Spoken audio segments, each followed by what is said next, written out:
¿Estamos? ¿Listo? Solamente después de que usted ya me esté estructurando bien el texto, empiezo a discutir con usted el contenido. ¿Vale? Cuando usted ya estructure el texto, yo ya empiezo a discutir con usted el contenido de la redacción. ¿Vale? Y vamos por pasos. ¿Listo? De no alcanzar a hacer todo eso este semestre, lo terminamos en el semestre. Compañera, ¿en qué vamos?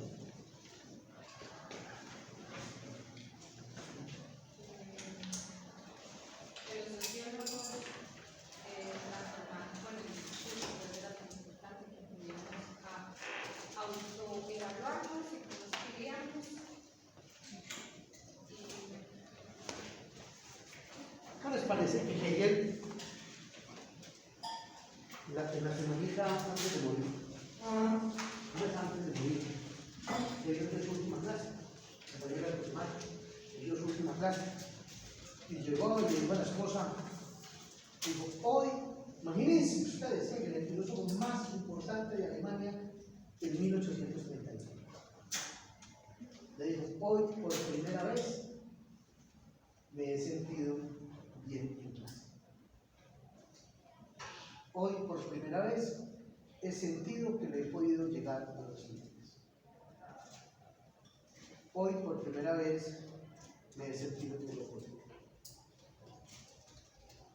¿Se dan cuenta que esto es una experiencia de formación de toda la vida? ¿Estamos? Que no nacieron aprendidos hoy ni aprendidas. ¿Estamos? Que no tienen por qué sabérselo hoy, pero que hay que corregirlo. ¿Me comprendes?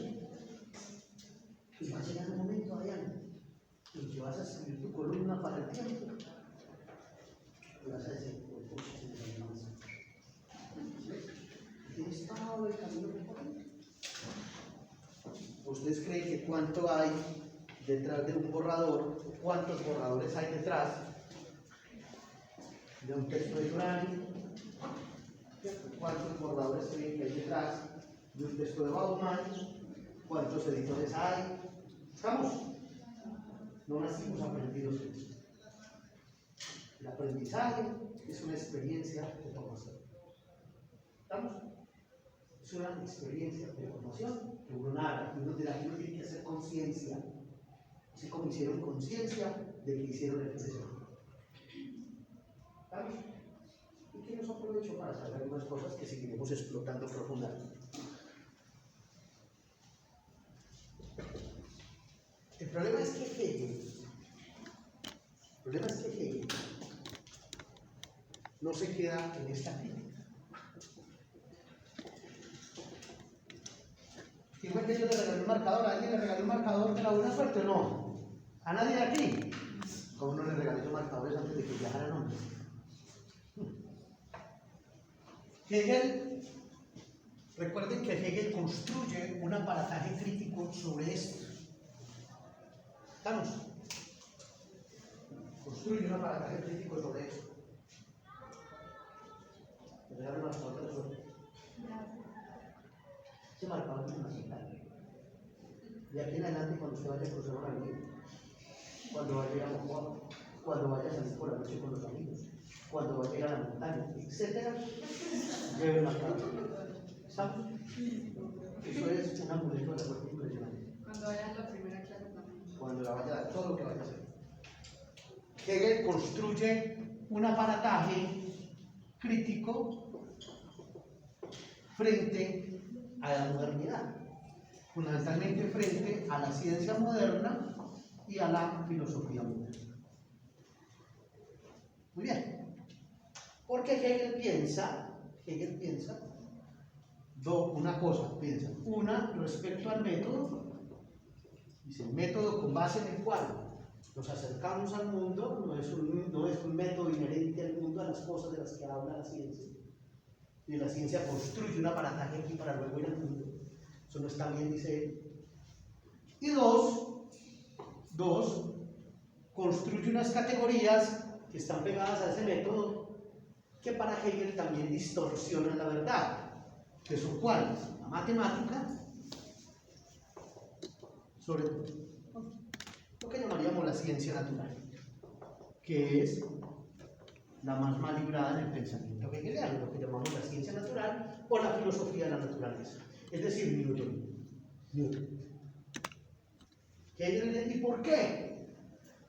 Porque Hegel no está pensando en las piedras. Vamos. Hegel no está pensando en los astros. Hegel no está pensando en la caída de los objetos. ¿Vamos? Hegel está pensando en la realidad social. Hegel está pensando en la idea de sujeto-objeto. Pero la relación sujeto-objeto, como es idealista, que se queda en el Hegel, en el sujeto. Esa es su relación. Pero a él no le interesa el mundo de la naturaleza. El mundo no le interesa. Por eso es un mundo muy mal librado aquí. ¿Y para qué le sirve esta crítica a Hegel? ¿Para qué le sirve? ¿Qué es lo que está planteando ahí?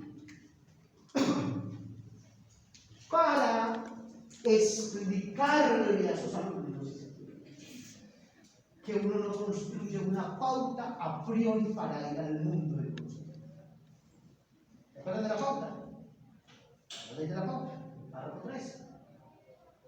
Uno no construye una pauta. ¿Qué es una pauta?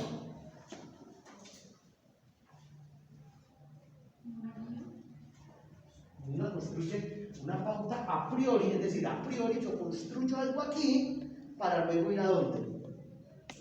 ¿Qué quiere decir a priori? Antes.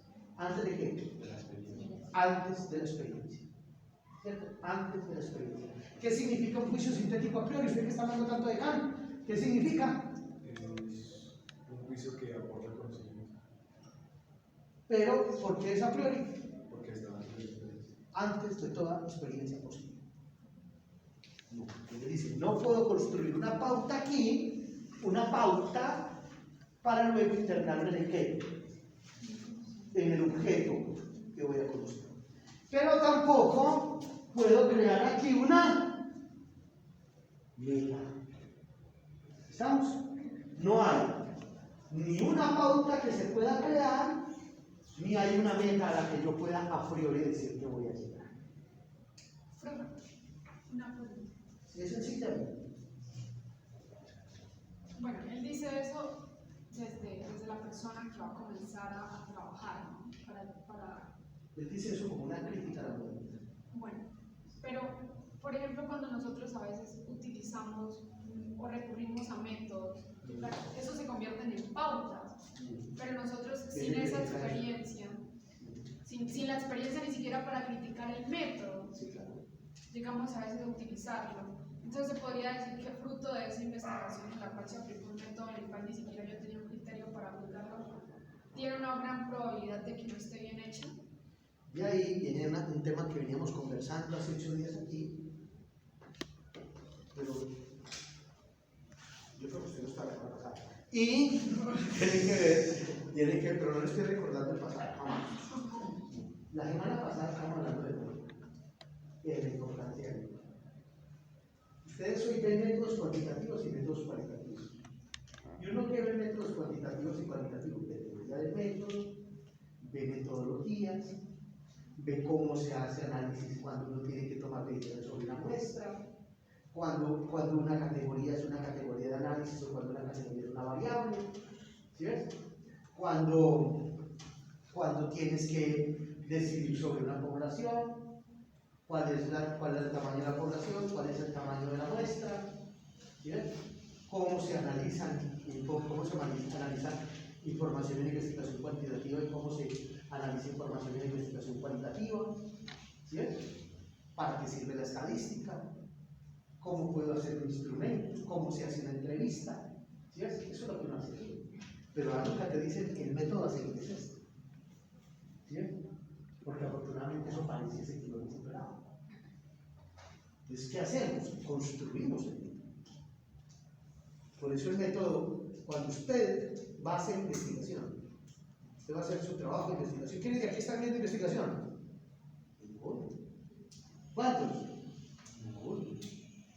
¿Cuántos están haciendo ya un curso de investigación con la profesora Pamela Valencia para poder hacer su tesis o su trabajo de grado? ¿Y por qué no? Porque todavía no estamos listos. Porque el método no sale a priori de la nada. El método implica conocimiento de lo que es. Entonces, para yo poder construir el método, miren la profesora Verónica Galante, que está en su tesis doctoral. ¿Y qué nos dijo hace 8 días? Estoy construyendo el método. ¿Y cuándo termina de construir el método? El día que vaya, casi que el día que entregue, ese día cierro el método. ¿Sí ven? Porque el método se construye en la medida en que yo estoy sumergido en lo que es. ¿Sí ven? Pero sucede que el método no es el mismo para usted y el mismo para Diana si tienen el mismo objeto de estudio. Porque lo que me muestra cuál es el método es la pregunta y el carácter de la pregunta y el problema que yo quiero trabajar. ¿Estamos? Es eso lo que me permite a mí tomar decisiones sobre el método. Por eso el método que usted tiene para resolver un problema no es el mismo método que tiene Diana para resolver un problema en el mismo objeto de estudio. Vaya a decir ese objeto, la comunidad indígena la que nos la compañía. ¿Sí? Se construye, es distinto, porque quizá la pregunta sea distinta. Yo, por ejemplo, tengo un conflicto. ¿Usted tiene un conflicto? Me imagino que llegará a resolver en algún momento de la carrera. Y es, por ejemplo, pues en este momento yo creo que la mayoría estamos pasando por los teóricos, ¿no? Que son personas con un pensamiento de occidente. Y nosotros como sociólogos, nosotros estamos muchos en el sur y en otras partes, y al fin y al cabo en Latinoamérica, pues he sentido, me he encontrado incluso con docentes que yo me atrevo a decir que van muy de pie a esos métodos que plantean los teóricos de occidente y lo han aplicado incluso en investigaciones con comunidades que efectivamente, pues más allá de que hemos sido tan victimizados por el occidente. Entonces yo me preguntaba, ¿será que eso es propicio en este escenario, en Colombia, en este país, en Latinoamérica, utilizar métodos planteados por teóricos de occidente, así como tan al pie de la letra? Entonces me imagino yo que en ese caso hay cosas que se las puede utilizar, pero entonces es a criterio del investigador y adaptándolo. Ojo con lo que usted está diciendo. Es que, pues es una preocupación. No la voy a apuntar aquí, pero si le toca repetir, la voy a apuntar aquí, le toca Es que apuntarla. No, esa preocupación es legítima. Claro que es legítima. Todavía no lo entiendo.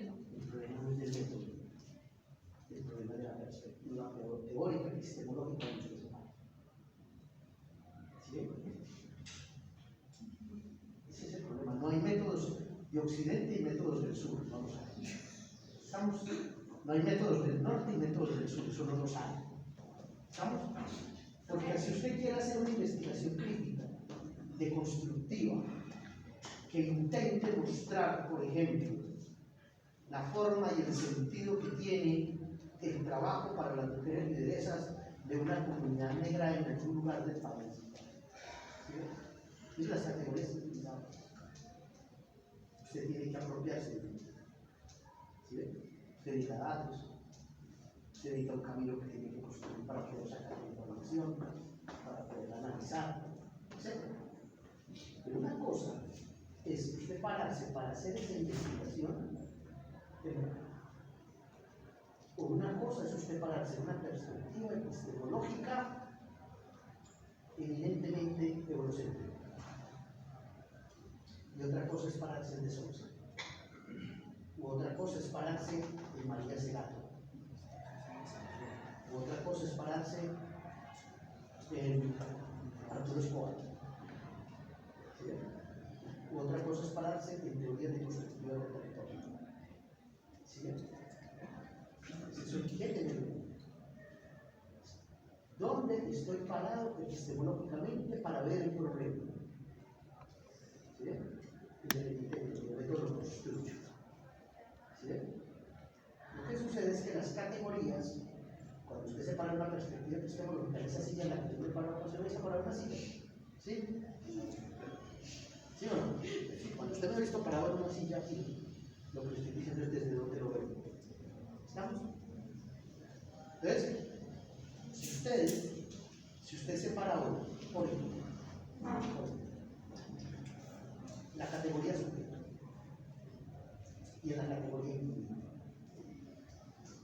pero usted separa en la categoría sujeto y en la categoría individuo,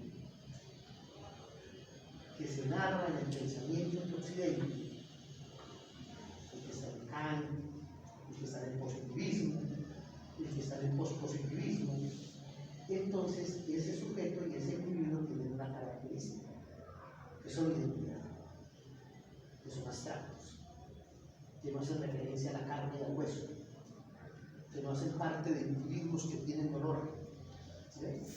Porque esa categoría no se ha deconstruido. Y por eso, en esas categorías, eso lo pueden leer ustedes en un artículo maravilloso, fantástico, que se llama Paradigmas en Competencia, de un señor, de dos señores que llaman Lincoln y Bullock. Lincoln y Bullock, Paradigmas en Competencia. Si me acuerdan, yo los mando al WhatsApp. Y allí hay un cuadrito. Y en ese cuadrito le van a explicar qué pasa con un objeto. Yo me paro acá, si me paro acá, si me paro acá, si me paro acá. ¿Sí? Entonces, desde esa idea que yo le acabo de plantear, usted no puede tener, mire pues, usted no puede tener una idea de la transformación del género, porque el género sigue siendo hombre y mujer. ¿Estamos? Hombre y mujer, no más. Usted no puede tener la idea de una familia multiespecie, porque la familia solamente obedece a un concepto moderno, que es un papá, una mamá y los hijos. Pues todos los 15 conceptos de familia que existen lo hay, y que hoy son objeto de derechos, ¿cierto? En la legislación, 15 conceptos de familia que tienen objeto de derechos. Solo es posible entenderlo sobre el paradigma moderno. Usted no puede entender el concepto de las historias para reivindicar y reconocer, por ejemplo, el valor de la libertad. ¿Sí? ¿Por qué? Porque eso exige otro paradigma, eso exige pararse, por ejemplo, en el constructivismo, Judy Butler, etc. Entonces, en el paradigma anterior, el feminismo no tiene eso no cabe. ¿Sí? Así como no tiene discusión la conversación de los LGTBI, así como no tiene discusión la conversación de las multitudes, todo eso. Pero en el no paradigma, que yo me voy a parar aquí porque a mí me interesa un ejercicio de reivindicación, a mí me interesa un ejercicio de develamiento, a mí me interesa un ejercicio en el que no hay ausencias. ¿Sí? Porque frente al escenario contemporáneo, el mundo de Occidente, el paradigma de Occidente, lo que hace es generar ausencias. Por eso que es lo teórico es distinto. ¿Está? Porque usted realmente está categorizando sujetos, pero ¿cómo voy a traer información así? ¿Cómo construyo y sobre qué categorías construyo una entrevista? Pero la entrevista existe dentro del método de la metodología. ¿Con qué categorías voy a utilizar para hacer una conversación en un grupo focal? Pero mire que el método está. ¿Sí? Eso hay que aprenderlo a distinguir. ¿Vale? Muy bien. Muy bien. ¿Sí o no? Eso era un paréntesis. Ahorita no es que me vayan a hablar de eso. ¿Oyeron? Ya me estaba diciendo ahorita alguien, dice, ay, venga, yo puedo hacer un protocolo sobre la idea de la montaña. Y yo le dije, no. No, ve. ¿Ves? ¿Estamos en eso? Muy bien. Muy bien. No quiere decir que no haya investigación sea válida. No quiere decir que haga investigación positivista, cuantitativa, pospositivista sea válida, ¿no? Significa que los intereses de investigación son distintos. ¿Estamos? Son distintos. Y dependiendo de la naturaleza de los problemas, yo voy a hechos. ¿Estamos? Muy bien. Porque para ubicar eso en el tiempo. Bueno, también se puede. Por ejemplo, la investigación desde el positivismo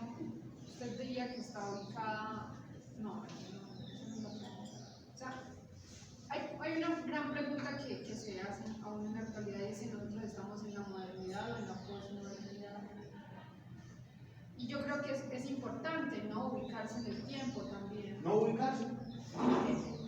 Es importante ubicarse en el tiempo. ¿Pero qué es eso de la modernidad, la posmodernidad? Pues no, yo le pregunto, ¿Quién profe, dijo eso? porque no lo comprendo. Vea. Porque aquí estamos hablando de modernidad. Porque es que eso sí nos saca de la clase. Pero ¿cómo no me dejo yo sacar de la clase, cierto? No, es que yo creo que los están confundiendo y no les están dando la información necesaria. Los están llenando de información y de poca formación. Y eso es grave. Porque les están dando categorías y no les están enseñando a manejar las categorías. Podría seguir.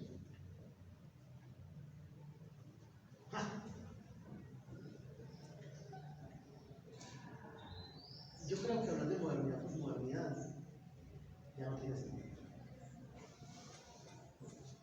Eso tenía sentido por ahí en los años 90, cuando Gianni Batimon escribió el libro El fin de la modernidad y Habermas le contestó con otro libro que se llama El discurso filosófico de la modernidad.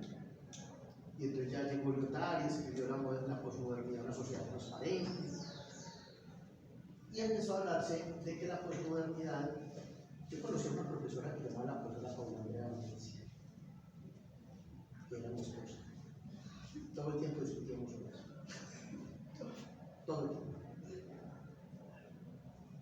Todo el tiempo, porque yo no creía en ese concepto, ella sí creía en ese concepto. Entonces fueron bastante las copas de vino que disfruté al lado de ella, hablando de ese tema. Y por ahí hay un documento que lo voy a hacer llegar, donde ella dice qué significa ser posmoderno. Pero eso es muy viable en el mundo de la literatura.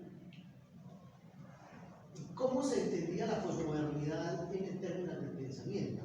En la capacidad que se tenía de ir más allá de los principios, las categorías y los valores fundamentales con los que hablaba el mundo moderno.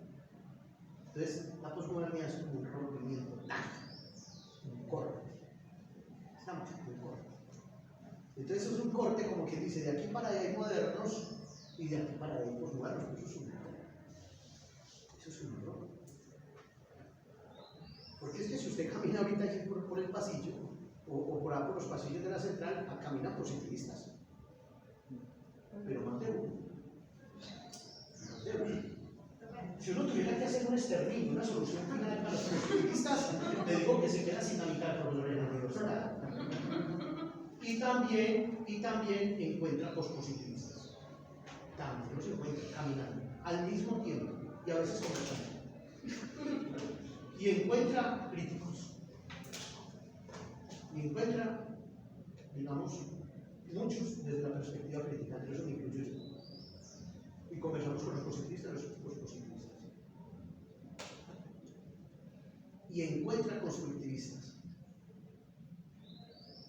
por cantidades, sobre todo en el departamento de salud humano, el departamento de estudio de dominio, claro que está. En el mismo tiempo, ¿cierto? Entonces, hablar de que habitamos en una época postmoderna, escucha, se le torna a uno muy difícil afirmarlo así. Bauman diría: vivimos en una modernidad líquida. ¿Cierto?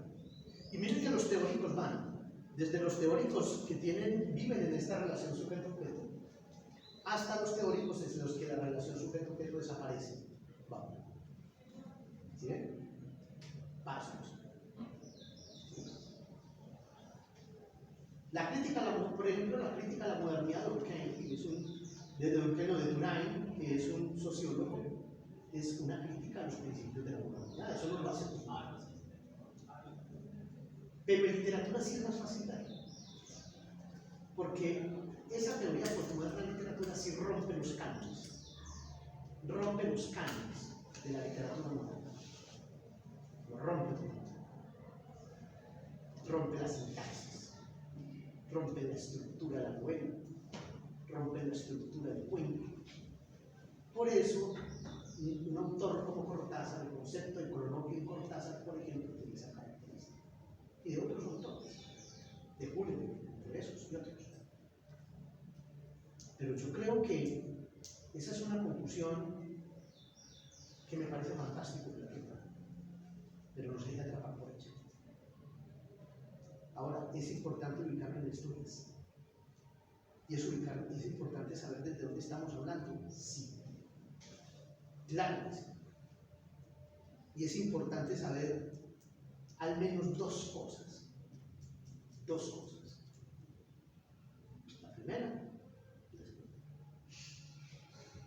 La primera, que hay unas teorías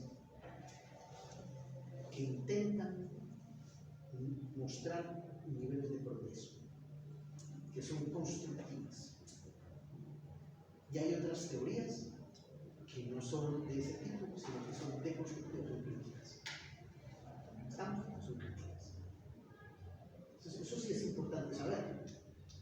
Es decir, hay teorías que están paradas sobre una idea de progreso, sobre una idea de tema, sobre una idea explicativa, comprensiva de la realidad, mostrando cómo es posible mejor, etc. Y hay unas teorías que rompen valores. ¿Vamos?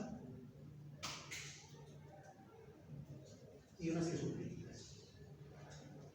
¿Qué es una teoría crítica? Una teoría crítica es una teoría que pone en jaque, que evalúa los problemas que tiene la teoría tradicional. Ahora, ¿usted cómo puede resolver eso? ¿Usted puede resolver esta compañera del sur?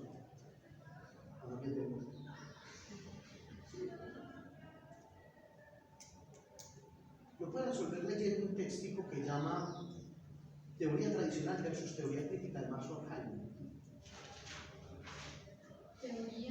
Teoría tradicional versus teoría crítica de Max Horkheim. Ese texto es revelador. Es revelador.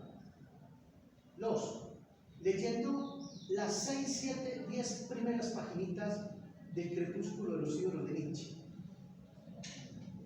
Basta leerse eso y hacer una comprensión cabal de eso, pues decir, pucha, yo ya sé de qué estoy hablando. ¿Sí? Yo ya entiendo aquí qué significa la teoría tradicional y qué significa el pensamiento posterior que uno llamaría posmoderno. ¿Estamos? O sea que, parándonos en Hegel. Pero no le hable así tan despectivamente. Se quiere mucho a eso. Un adjetivo, parándonos en el pensamiento hegeliano. Del gran Hegel, sí. Honorable. Eso. Entonces él diría como que lo que estamos viviendo en la actualidad es una relación dialéctica, por lo que usted plantea. O sea, no es que de aquí para acá hay modernos y de aquí para acá hay postmodernos, sino como estamos en un mismo tiempo, en ocasiones en un mismo medio, en un mismo espacio, conviviendo junto con otros pensadores de otras. Entonces es dialéctico, porque yo he conversado con compañeros que ya han pasado por este curso virtual, pero ya pasaron. Y ellos me decían, me daban un ejemplo que a mí me gustó mucho y lo tengo aquí, usted me lo corrige si es necesario, y es que ellos interpretan la lógica dialéctica como el capullo, que eso me imagino que está en una parte de la obra que todavía no hemos leído. Entonces, ese capullo en algún momento va a ser una flor, pero eso no quiere decir que haya perdido el haber sido un capullo. Entonces, eso pasaría, por ejemplo, con las personas que se llaman a sí mismas o que las llamamos postmodernas. Ellos tuvieron que pasar por el pensamiento moderno para atreverse a llamarlo moderno. Asimismo como los modernos tuvieron que pasar por el pensamiento anterior a ese. Y también, o sea, es como una línea, ¿no? Yo no sé si sea ascendente o descendiente. Si tuviera una otra libreta, era para regalárselo, ¿sí o no? ¿Sí o no es? Difícilmente en un curso alcanzo lo que ella acaba de decir y lo que ella dijo. Eso es. Hegel es un pensador anclado en la historia y es determinista. No puede darse un momento si antes no se dio. Eso es. Y en ese que se dice que es posmoderno, en él ya está la modernidad. Y además yo también reflexionaba ahora que pero no les he dicho cómo está, pero ahí está. Ahora que estoy allá, yo conversaba con una compañera también de mi colectivo que ella estudia antropología en la Universidad del Cabo. siempre nos reunimos cuando nos encontramos a conversar y a ella le encanta hablar sobre este concepto de construirse. Pero ella me resaltaba mucho y me decía, constantemente estamos cambiando, pero eso no quiere decir que hayamos dejado de ser quienes fuimos ayer. Y a mí me deja pensando mucho eso, me imagino que también se lo puedo ubicar en el pensamiento del honorable Hegel, porque sí, y tiene la razón, pues una persona no puede hablar de haberse deconstruido o de estar en un proceso de construcción, o una sociedad incluso, si no ha pasado ya por unas etapas. Además que uno de cada momento que va viviendo y de cada experiencia y conocimiento, pues se va quedando con lo que a uno le conviene.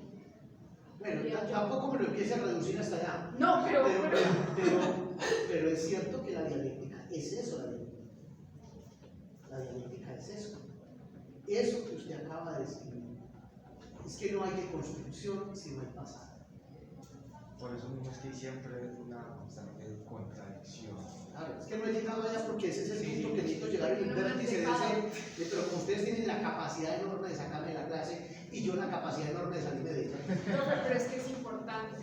A mí me parece Ahora, yo importante. ya quiero terminar esta relación para que ustedes se inscriban en un seminario que yo ofrezco que se llama Crisis de la Cultura. Ay, profe, yo ya lo vi. Sí, ya lo vio, pero no lo vio como tenía que verlo diciendo mentiras. Y es el siguiente, mire. ¿Qué es el feminismo? Usted es feminista, me imagino. ¿Verdad? Usted también. Naturalmente. Y usted se ha preguntado, ¿es el feminismo una ideología? Sí, me lo he preguntado. Eso. Pero digamos que no. Digamos que no para no caer en fanatismo. No lo es. ¿Listo? No, o sea, pues uno se lo pregunta, pero profe, todavía no se atreve a dar una respuesta. ¿Hay una teoría filosófica feminista? Sí. Sí, la hay. ¿Sí o no? ¿De dónde sale una teoría filosófica feminista? ¿De dónde sale? ¿Por qué aparece? De una necesidad, de varias necesidades. Dígame. Pues, inicialmente la necesidad de la igualdad de derechos, diría yo. Es No, una no, la razón. La igualdad de derechos, la teoría filosófica feminista no sale de esa necesidad. Miren que se paran en lugares que no son. Sí, no, sí tiene razón. ¿De dónde sale una teoría filosófica feminista? ¿De dónde? ¿Usted qué es un hombre feminista? Dígame. Pues no sé, pues supondría que es de encontrarse una posición pues, igualitaria, pero la verdad no sé mucho. Podría llegar a decir de ¿Cómo? pensamiento. ¿De qué cultura? No, ruptura ¿De qué ruptura? de la inconformidad ¿Y dónde está esa ruptura? ¿Dónde se evidencia esa ruptura? en la sociedad. ¿Dónde? En la Sí, sociedad. ¿dónde se evidencia esa ruptura? En la sociedad. ¿Dónde se evidencia? Se evidencia en las aulas de clase, se evidencia en el discurso del profesor, se evidencia en el discurso de las compañeras. ¿Dónde se evidencia? ¿Todo? Pues yo por ejemplo me hace un poco lo que escuchaba en la conferencia pasada, que hablaba de lo que se va a hablar, y también va, por ejemplo, el caso de las filósofas académicas, pues desde la academia. No. Mire, eso se evidencia allá afuera en un fenómeno de construcción social. En un fenómeno de construcción social, ¿qué es cuál? Las mujeres que están pidiendo reivindicación. Ellas no están diciendo ellas no están diciendo aplíqueme la teoría del reconocimiento a mí, no. Son mujeres peleando afuera. ¿Ustedes creen que Francia Márquez está haciendo filosofía de afuera? Ella está dando una pelea de construcción social. Y las lideresas en los pueblos indígenas y en los pueblos negros y las mujeres que son maltratadas y víctimas, ¿están haciendo allá filosofía? Claro. ¡No! Sí, profe. ¡No! ¿Por qué? Ellas están en una pelea por ser respetadas, por ganarse un lugar, por reivindicarse, porque no sean excluidas. Profe, pero... Y eso se le escapó a la universidad. El feminismo no nace en la universidad. El feminismo no nace en la academia. Eso se le volvió hace rato, la cultura se le volvió hace rato a la universidad. La universidad ya no tiene la función que tenía en la escuela o en la cultura configurativa de la que habla Margaret. Ya no tiene ese lugar. La escuela ya no dice para dónde va la cultura. La cultura le llega a la universidad y le dice qué va a hacer usted. Y entonces la universidad se para aquí. Y empieza a ver eso que pasa allá. ¿Estamos? Empieza a ver esa lucha tan tenaz que hay allá. Por supuesto, esa lucha la tienen que haber dado mujeres formadas, mujeres con capital social, con capital cultural. Pero la universidad se para allá y dice, ah, mira, ¿sí? ¿Sí? Pero si ese que se para aquí es Hegel y lo mira, por honorable que sea, no ve nada. ¿Estamos? No ve nada. ¿Qué ves? Contradicciones. Y si este que se para aquí, todo eso que ve allá, lo ve desde los patrones teóricos de la modernidad, de esos que aprendemos en sociología clásica y en antropología, no ve nada. Porque si él no es capaz de hablar de violencias, si no es capaz de hablar de un territorio deconstruido en el cuerpo, miren lo que estoy diciendo. Eso no lo encuentra usted en los conceptos y las categorías que ha construido la modernidad. ¿Sí? Pues, ¿qué hay ahí? Dayana, ahí es donde aparece la ruptura. La ruptura entre unas prácticas sociales que hay allá y una teoría que no es capaz de dar cuenta de ellas. ¿Y cuál es la razón para eso? ¿Cuál es la razón para eso? ¿Cuál es?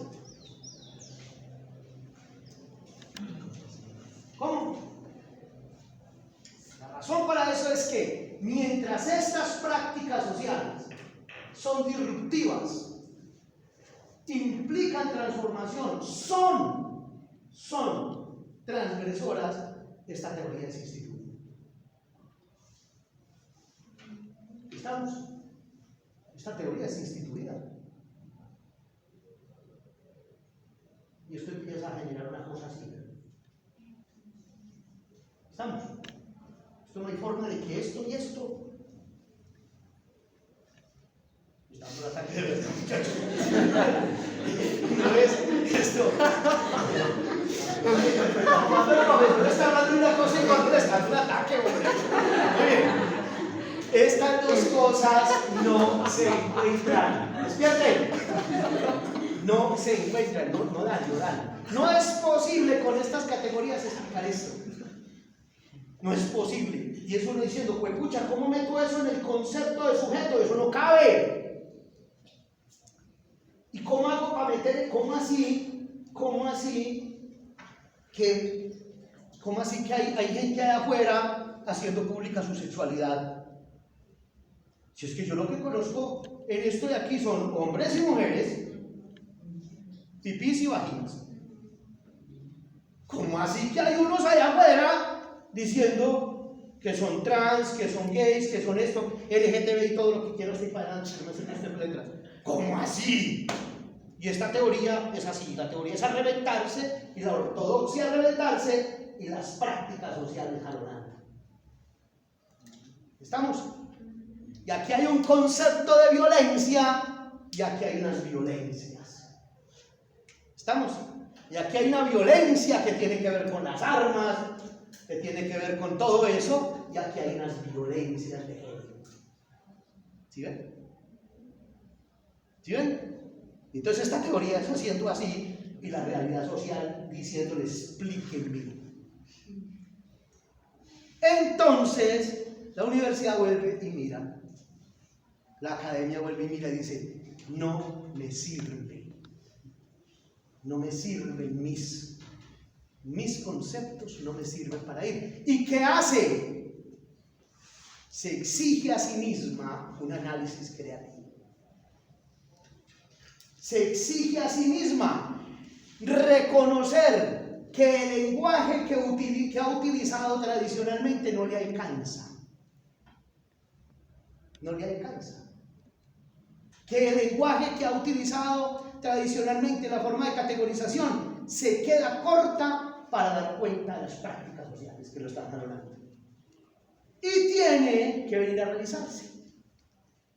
Y en ese revisarse aparecen nuevos lenguajes. Deconstruye categorías. ¿Estamos? Y ahí sí viene y lo lee. Y empieza a ver de otra manera. Dice, ay, juepucha, es que esto yo no lo había visto. Y mira para acá. Y empieza a ver un mundo de cosas que tradicionalmente no se veían. ¿Por qué? Porque nosotros vemos por los ojos de lo que sabemos.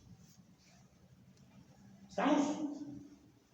Uno ve el mundo con base en lo que tiene aquí en la cabeza. Recuerden el ejemplo del cardenal de la Reina. Deconstruye y dice, ah, ahora sí. Y entonces sale a la carrera diciendo, la universidad, ¿cierto? La universidad va acorde, la realidad va acorde con lo que la universidad piensa. Olvídense de eso. Olvídense de eso. No es la realidad, no es la universidad la que le está diciendo la cultura como no. Aparece una teoría filosófica feminista porque aparece una necesidad de dar cuenta de unas prácticas sociales que se vienen empezando a dar. ¿Sí ves? Profe, la universidad siempre ha estado tan separada de la cultura. No. ¿En qué momento? ¿Por qué? La universidad humboldtiana. La universidad era el estandarte de la cultura, era el estandarte de la pintura. De ahí la pregunta de si la formación tiene o no un campo hoy en la universidad. La universidad era el soporte de la cultura. Pero la universidad se perratió. La universidad se profesionalizó. La universidad se instrumentalizó. ¿Estamos? Se institucionalizó, sí, también, claro. Siempre ha sido instituida. Pero sucede que a la universidad no le interesa la pregunta por la cultura. No es el generador. ¿Estamos? Cuando uno se pregunta, o cuando uno dice, a la universidad le toca recuperar la pregunta por la formación, lo que está diciendo es que a la universidad le toca recuperar la pregunta por la cultura. No por lo cultural, no por las apapaneras bailables. No, por la cultura. Entonces uno dice, entonces usted coloca a una mujer como Rita Segato, pedagogías de la crueldad, por ejemplo. Porque esa señora está siendo capaz de leer eso. ¿Sí ven? ¿Por qué está siendo capaz de leer eso? Pues porque eso lo puede leer ella sobre una base de construcción del discurso pedagógico tradicional. ¿Y por qué encontramos los discursos interculturales? Pues porque se ha sido posible de construir un concepto de cultura. ¿Sí ven? ¿Y por qué hay cerca de 40 definiciones de género? Pues por lo mismo. Y empieza y sigue más el lenguaje a ocupar un papel importantísimo. Pero eso habría que hablar más. Pero toca dejarlos ahí. Porque el tiempo se acaba. ¿Y qué pasa cuando el tiempo se acaba? ¿Qué pasa cuando el tiempo acaba? Muchas cosas. Dígame. Pues en la clase y no avanzamos. Tal vez que se acerca el fin del semestre. O compramos la materia. Muy bien. Entonces, Hegel tiene que llegar acá. ¿Qué pueda tan berraca con ustedes? Yo no vuelvo a permitir que me saquen de la clase. Entonces uno vuelve hasta aquí. Quizás lo que yo tenga que dictar es un curso de lógica dialéctica y la posmodernidad. Y eso que quepa todo. Y Hegel tiene que llegar sobre la base de esta crítica. Hegel hace una propuesta.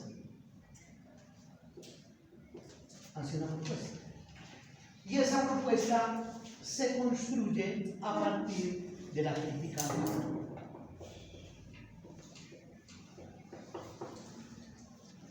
¿Cuál es la propuesta de Hegel? Va a ser el idealismo absoluto.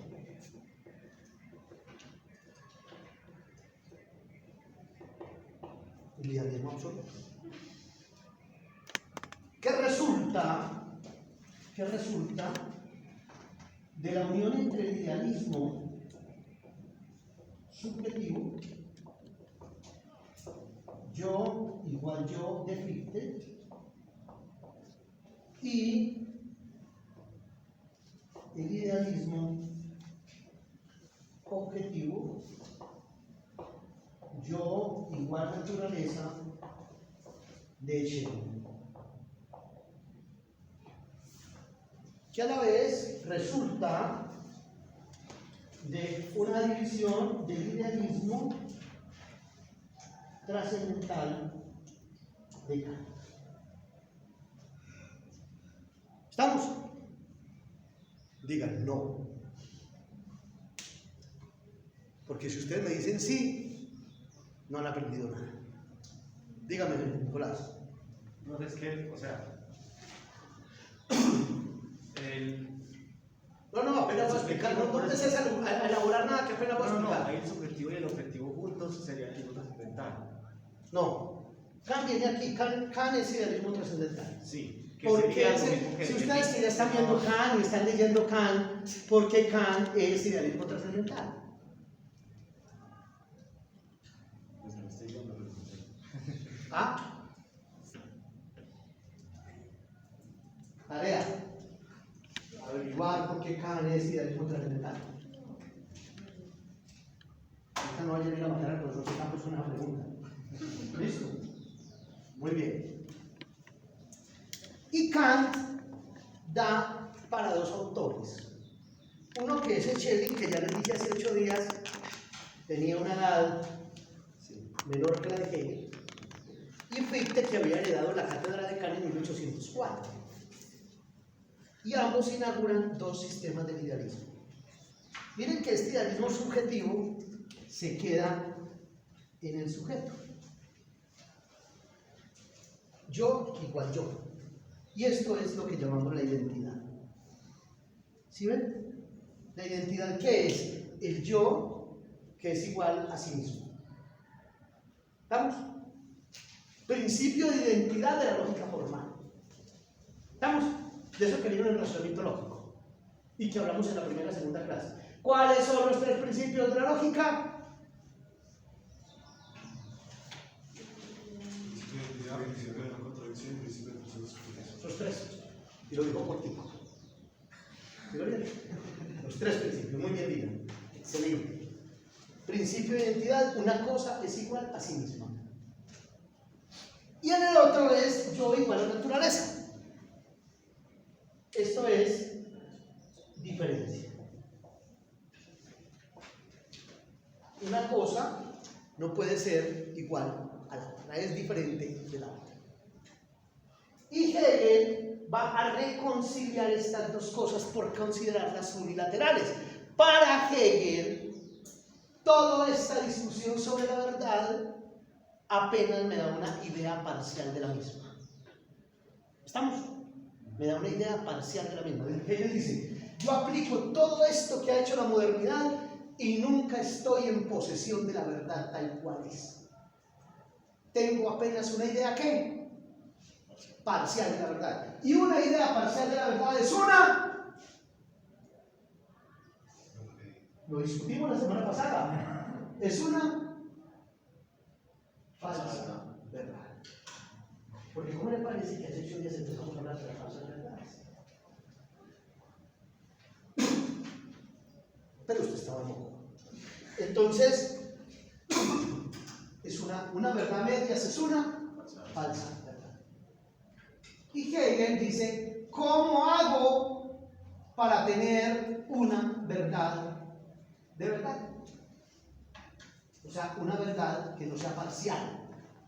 Y para hacer eso, dice, yo necesito reconciliar la identidad y la ¿qué? Y la diferencia. ¿Va conmigo? Necesito reconciliarlas. Identidad y diferencia. Y estas dos cosas que constituyen la identidad y la diferencia. ¿Una qué?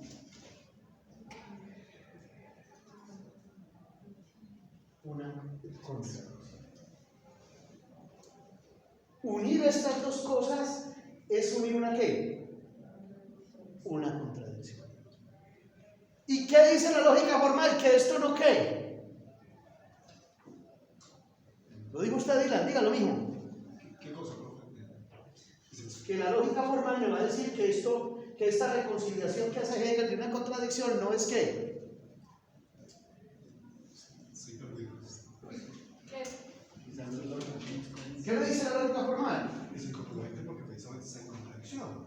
Que es que incongruente, porque no es posible que la identidad sea qué, diferencia, y la diferencia sea qué, identidad. ¿Estamos? ¿Principio de qué? De no contradicción. Y Hegel le va a decir, eso no es que no sea posible, sino que eso es lo que La contradicción es lo verdadero. la contradicción es lo verdadero. ¿Se le acaba de estallar qué? Pero permítanos recoger alguna cosa. Le va a decir la contradicción es lo verdadero. Pucha idea tan fantástica en ese momento.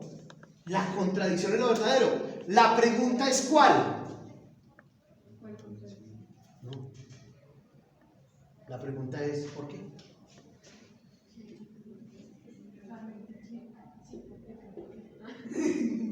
¿Por qué?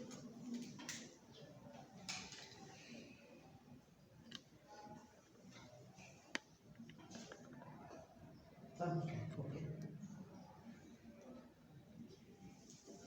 Y la respuesta es porque la reconciliación de la contradicción es el todo o la totalidad. No se vayan a dejar reventar, que lo explicamos. ¿Dónde se reconcilia una contradicción? En la totalidad. Por tanto, lo verdadero es ¿qué? ¿Qué es lo verdadero? El todo es la verdad. Y para que el todo sea la verdad, en él se reconcilia lo que es y lo que no es de lo que es. Otra vez.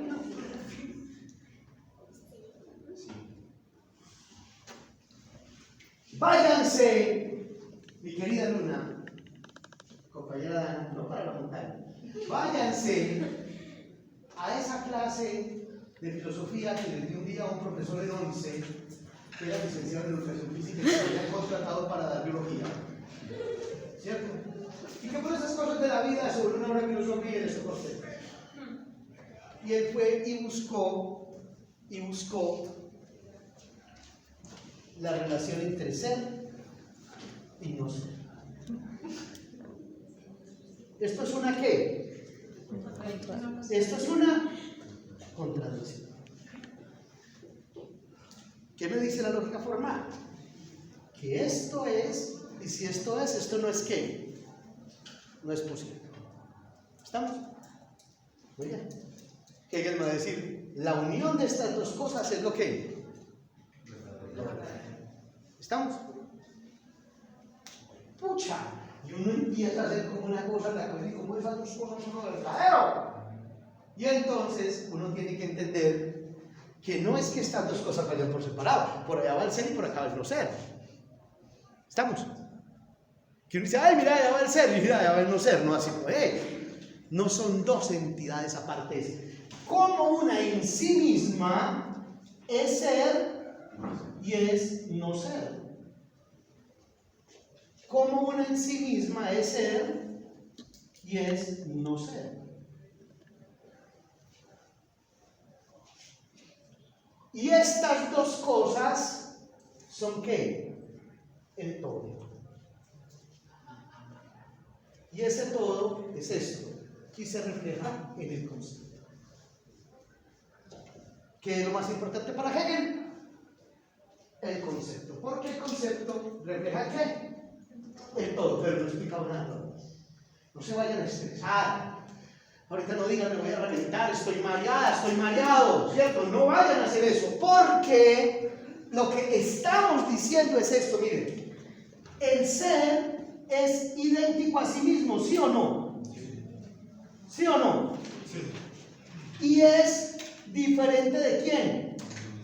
De la diferencia. ¿Y es diferente del qué? Del no ser. ¿Estamos? Él es ser en tanto es idéntico a quién. Esto es metafísica, esto es metafísica. ¿Estamos? Eso usted no lo encuentra por ahí caminando. Tal vez que salgan aquí, donde yo encuentre a uno diciendo, allá va el ser, vea. ¿Estamos? ¿Estamos? Esto solo se ve en la historia, esta es la forma del fluir de la historia. Esto es lo que ocurre en la realidad social, esto es lo que ocurre en esta interacción. ¿Estamos? En esta interacción, usted y yo nos reconocemos porque usted es idéntico y diferente de mí. Es idéntico a sí mismo y es diferente de mí. Si no hubiese diferencia, no existe la idea del otro. Pero si no existe identidad, no existe la idea del sí mismo. ¿Estamos? Pero eso, mis criaturas, está en una sola ser, en un solo ser, en uno solo. No es que usted haya por un lado una identidad y por el otro vaya la que, la diferencia, sino que en una sola entidad están ambas cosas. Somos contradicción pura. ¿Estamos? Ojo. Y la diferencia al no ser es que idéntico a sí mismo y diferente del qué, del ser. Pero miren esta dialéctica tan bella, miren.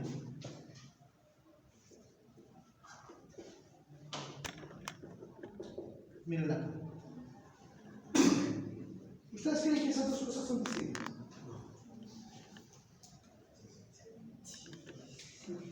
¿Sí? ¿Cómo? Solo hay esto en la medida en que existe esto. ¿Sí lo ven? Si no hay esto, esto no hay. Miren, la vida es ¿y qué? Y no es. ¿Sí lo ven? Pero miren, y la muerte es ¿y qué? Y no es. Yo le hago una pregunta. Yo les voy a hacer una pregunta.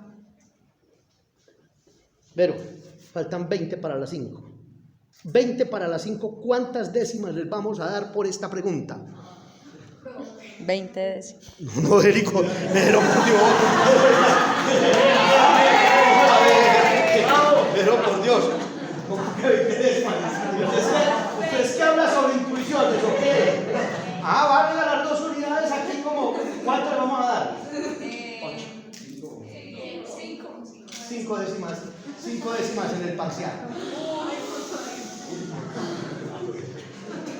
¿Dónde? ¿Por qué yo digo la vida es? ¿Por qué yo digo la vida es? Ya, el tablero. Hay 5 décimas en juego que jamás yo les hubiera dado más de 2, pero la profesora les ha regalado 5. Dime, Camila. Porque no es la muerte. La vida es porque no es la muerte.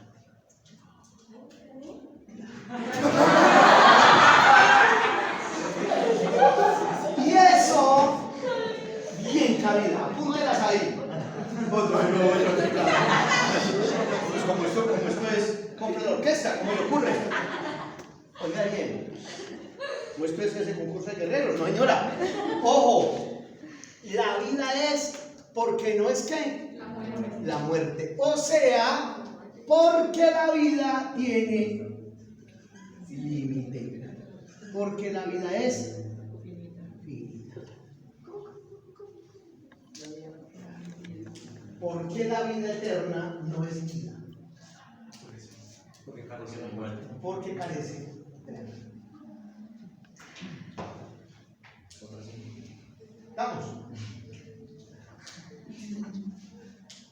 ¿Va conmigo?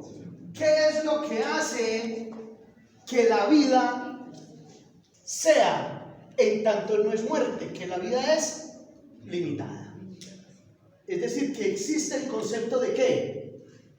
De límite. ¿Qué hace que la compañera del norte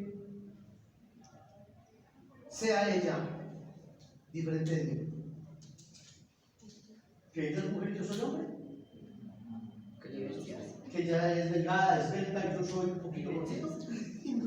No demasiado. Dilas. ¿Qué es lo que ella hace que ella sea diferente de mí? O que Dylan sea diferente de mí. ¿Qué? Que usted no es Dylan.